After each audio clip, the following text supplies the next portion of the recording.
Hello and welcome to week 2. My name is Catherine Wagner, and this week we'll be discussing a little bit about communications within virtual teams. And what I thought spoke to me this week was in Matthew 10, and what I thought of is that Jesus gives power away and multiply to his influence. Effective leadership attracts and brokers the talents of others.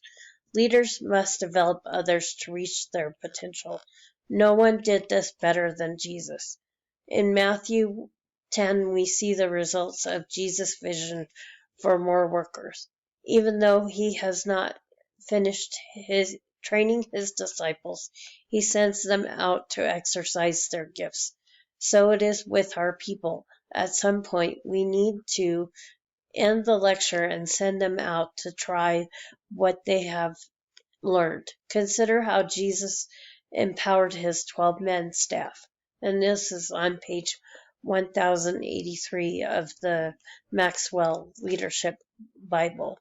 And he sends a personal call. Jesus selected them and called them by name, a direct commission. After instructing them, he sent them out. A central objective. He told them to go to the Hebrews, not to the Gentiles. A clear message. He gave them the specific message. Practice credentials, confidence for provision, and solid convictions.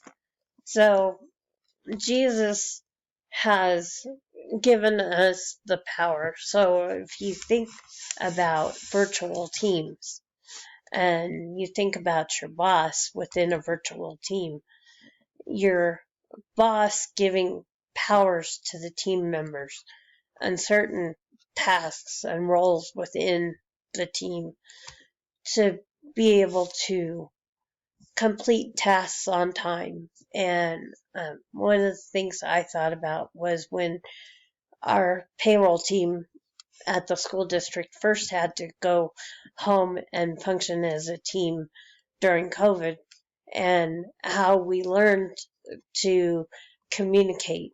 And those first couple of weeks was extremely difficult to communicate and learn how to communicate virtually.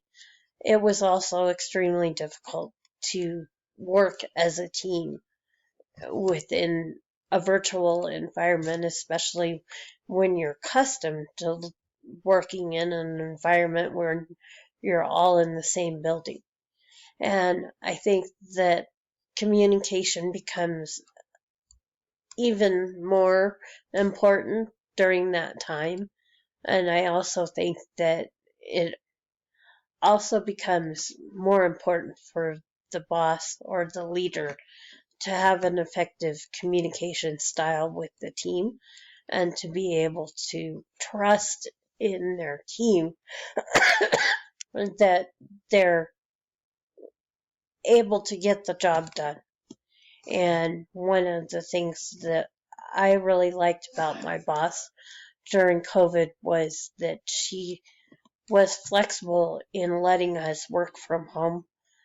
She also trusted that we would get the work done and that we would pay 13,000 employees on time. And it's very important to have that structure and that trust that your team is going to get their work done effectively. And sometimes it's difficult to manage people and manage teams through a remote environment. But I would say that throughout COVID, we did an exceptional job of managing the team and communicating well.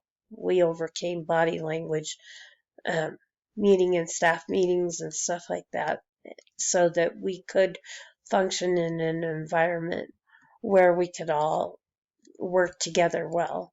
And I just think that's very important with virtual environments. And I appreciate you coming and listening this week.